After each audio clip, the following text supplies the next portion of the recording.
Over the past 2 days, I've had somewhat of a challenge placed before me. There's an old Native American saying, you have two wolves inside of you. You have a good wolf and you have a bad wolf. And depending on which wolf you feed or which one you starve, that will be the wolf that prospers. And I'm learning a lot about theory development, and I'm growing as a man and growing in how to deal with conflicts. And I'm looking back in my life thinking that scientists were these enemies that need to be destroyed. The Marine Corps, what it does is instill thoughts of homicide.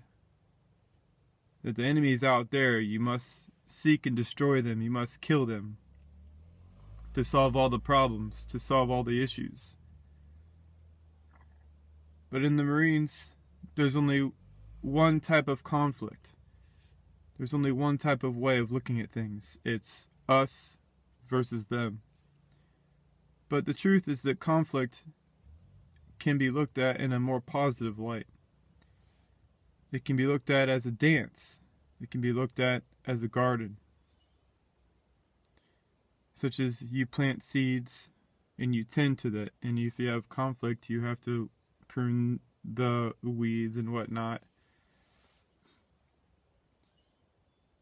And I'm starting to feed the part of me where it can look at conflict as being somewhat of a compassionate thing. I'm not going to be feeding the homicidal wolf anymore. I'm going to let that wolf starve. Not to death, because you can't kill both of them, but you can starve one and make sure the other one is strong and healthy. And I'm happy because I think I finally found some people in my life that can allow me to make that transition from a homicidal type, oh, we have to kill the enemies and these are bad people, we must murder all of them, and to more of a, well, you have to understand where they're coming from kind of thing. And you have to be able to deal with conflict in a light that is most beneficial for everybody. And the fact is, a lot of Marines that get out, they have a hard time coming to terms with civilian life because of those homicidal thoughts. And all the Marines that I know have homicidal thoughts. It's a fact. And getting along inside of society, you can't think like that, because it's just going to drag you down. It's going to drive you to drink a lot. It's going to drive you to doing drugs. And it's going to make your life a living hell. I know. I've experienced it. So in essence, what's happening to me is I'm going through a really, really difficult transition from someone who thinks in terms of destruction and death to someone who wants to bring life and understanding and compassion to the world. It's a very difficult transition for me. It hurts, because it feels as if a part of me is dying. It feels like my entire world is collapsing. But those thoughts of being in the Marines don't work for me anymore. The idea that we can just kill our problems away, it's not healthy. It's not humanly healthy. The natural human thing to do is to love one another. That's the natural thing. Then again, we are a very violent species, but we can deny those violent tendencies by feeding the good wolf, not the bad one, not the homicidal one. So as a main conclusion to this, a big reason why I haven't been making videos recently over the theory itself is because it's so much more than that.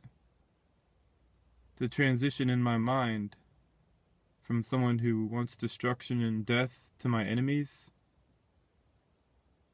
is becoming somewhat of a ill-perceived, an ill perception, a lens on the world that I was painting all these people with. It was highly inaccurate. They're actually out there for our best interests as well.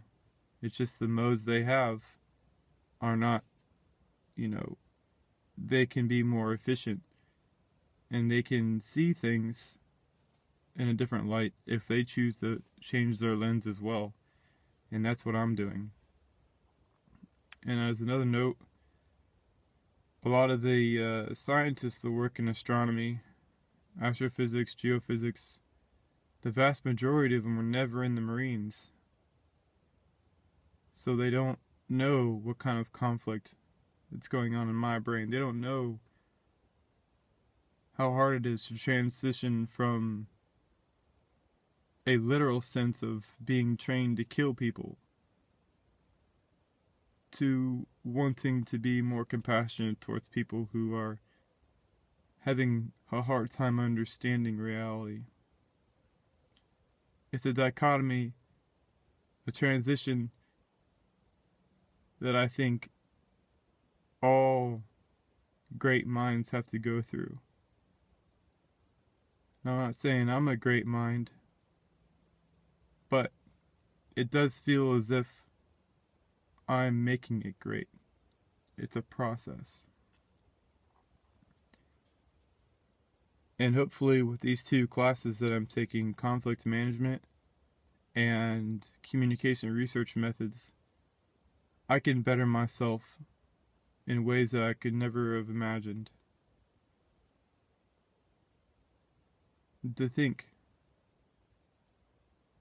we have so much more to discover.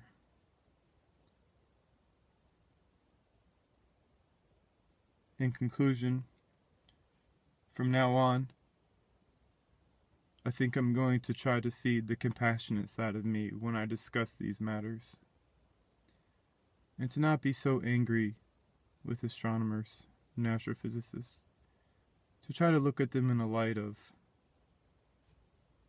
compassion and understanding about their plight, about where they're headed, and just to be there for them if they should have any questions outside the box.